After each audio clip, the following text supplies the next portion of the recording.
Ant tvarkosi jisai. O tas perkūnas sako, man reikalai, aš jo tarnybos reikalais po žemę pasidairyti. Sako, mano darbas žiūrėti, kad žmonės priesaikų laikytųsi, žinote, ne? Jisai žiūrėdavo, kad žmonės laikytųsi žodžių. Nelaiko žodžių, terk, gatau. Žodžiu, jis labai griežtas. Ir sako, girdėjau, kad Lietuvą puol priešai. Jau vokiečiams žemės neužtenka, ten prisiveisė, jie nebesutel. Nu, gerai, sako, jojo, aš pasitvarkysiu. Sako, broliai vėjai, jojam. Nu ir ką, ten pulkas vyriška, ten tarp jų išjoja. Ta Deivė tvarkosi. Žinau, kaip moteriai būna. Netikėtai visada. Žiūrėk, ką reikia gimdyti jau.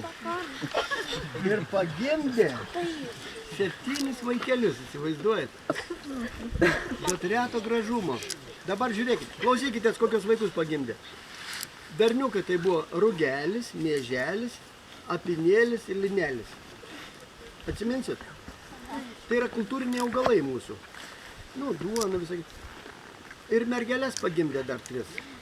Agonėlę, kanapėlę ir dilgėlę. Kas dabar pasakys, kodėl tokius keistus augalus mes minavojam ir garbinam kaip Deivės vaikus? Nu, pasakyk. Mūsų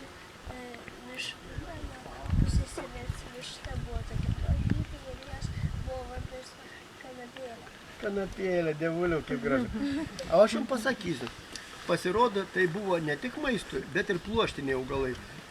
Kanapės, dilgėlės ir linai buvo naudojami pluoštui. Iš jų buvo audžiami rūbai, iš kanapių būrės buvo daromos, iš dilgėlių buvo audžiamas šilkas. Ar galite įsivaizduoti? Iš dilgėlių pluošto. Indijoje ir dabar iš dilgėlių pluošto yra audžiamas šilkinis toks audeklas.